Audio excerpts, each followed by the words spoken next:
Hello everyone, Kurt Holford here, and welcome back to another episode from Holford Labs.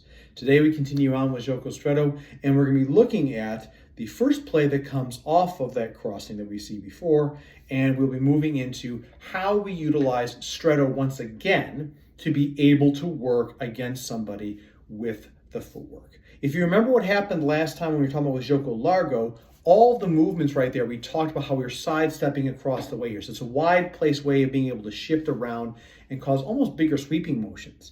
There was never a Stretto step that we tried to exemplify in those plays. It was always about being wide and stepping so that we have a wider measure on somebody here to create opportunities. And that's what this play right here is also going to be exploring, but in this case, looking at Gioco Stretto. So with that being the case here, let's take a look. Okay, welcome back. And this week here, we're going to be talking about the first play off of the Stretto section crossing, which is going to be this one right here. And we're going to be, again, this is right here, again, a notion of how we step in to control and constrain on somebody. And it's just another grappling of the sword.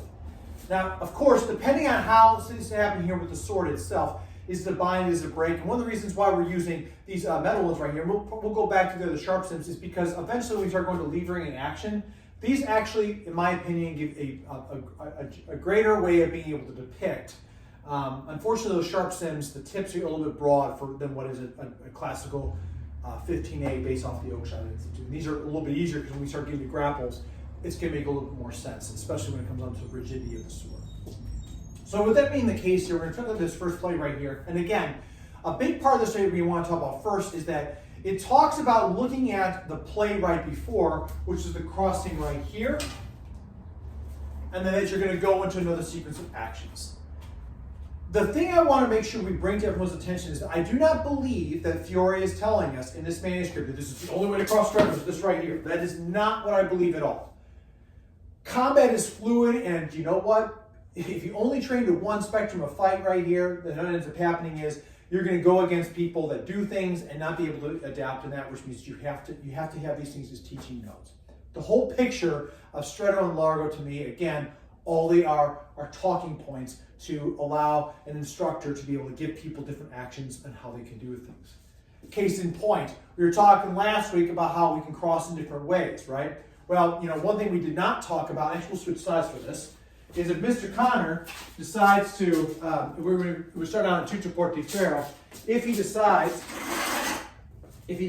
to, in this case, he's going to come out with a strike, but he said he's not going to pass, he's just going to crest into me, and I decide to go Largo, go for it.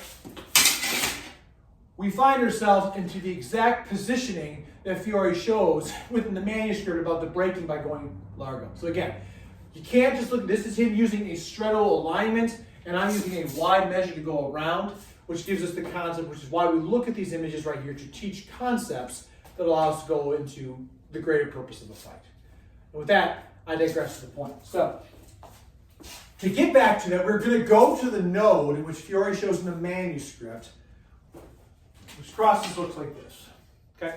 And off of this crossing right here, the big thing that we're going to be looking at here is essentially how we're going to come in to get the person's arm. Now, a big part about this right here is, remember with Largo, we had a lot of overbending like this to fight over against somebody's arm using the body. In this case right here, Fiore is essentially keeping it, he shows the depiction of the sword cross the way he does, because I think he's trying to say is keep the sword, keep your edge on his sword, right? So keep it, hey, whether it's on the flat, the bind, it doesn't matter. Keep the sword there because you are allowing yourself from this position, as I pass forward, I'm going to come straight into the person. Okay? This allows me to dominate, control, and be able to manipulate easier. So with that being the case here, if we cross up for this, we'll use Tutto Porti Ferro, we cross in, forward. On this right here, off this crossing, first crossing of the Stretto positions, and from here I'm going to pass forward, he tells us, using the other leg. And from here I can either go under or over. And here's the thing, depending on what that looks like to you, this right here, underhanded could be, I'm coming under here to the blade, and I have to grab this way, where my thumb's upwards.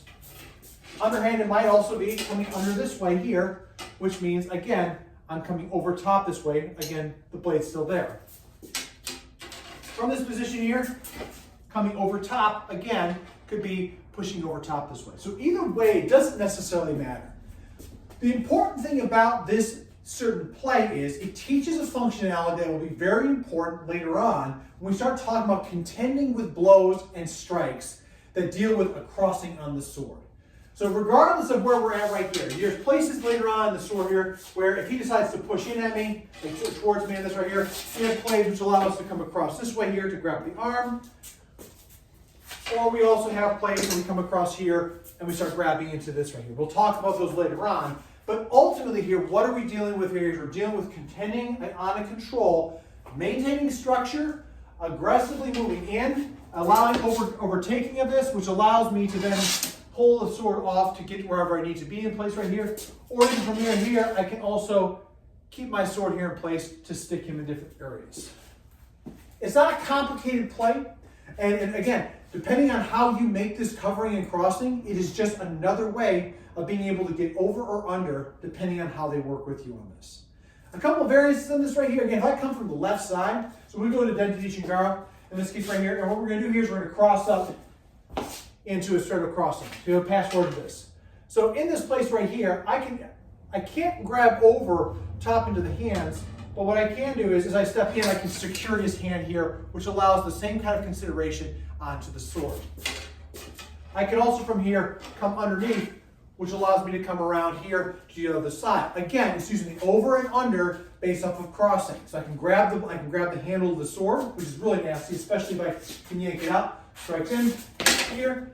If I come into this right here and I press in, I've got hold of his handle right here, which is harder for him to hold on to, and plus the blade's right behind his head.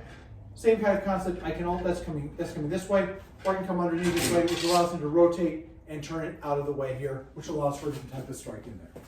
Both options right here, again, variability of combat. These sections talk about showing every possible outcome. I don't think he's just talking about the individual play. I think he's talking about left and right, up and down, whatever you want to call it right here, to show the different directions of approach. And that really concludes this first portion right here when it comes down to this play. Again, like I said, this concept of closing off the space to structure here to constrain the sword and then being able to grab over is going to be a continued process that we see later on throughout the Stretto plays, and this is the foundation for it. So as you can see in the video, we are looking at, again, taking that first crossing. Now, as I said, if you look at the manuscript, he says that we're going off the example of that first crossing that's depicted before this. And that from that position, I come across and I grab in and do certain things. That I pass forward with the left foot. I do not believe that is the only way to do it. Again, I believe that this is saying that you have a node that you're speaking of. So the demonstration, the point of this entire practice right here, the origin of a consideration, is this crossing where the right foot's forward and we've made it to where we're at the forte of the sword.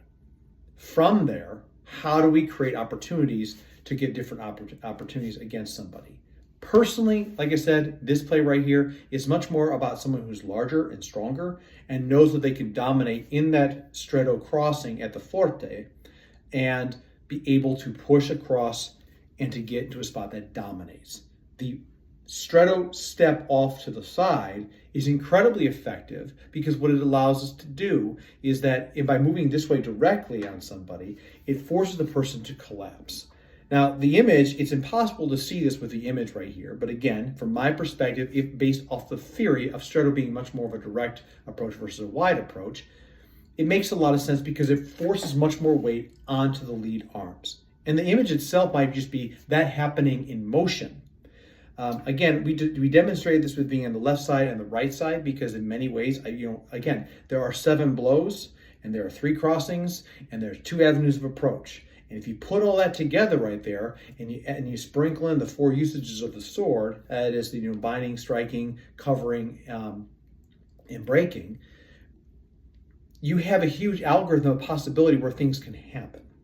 And that's where, as you are working at and trying to play at the punta and mezza range, from that position right there, you find ways that happen to us. And maybe you find yourself crossing off to your right so that you're coming from your left side. In that case right here, are you just doomed to never be able to do this?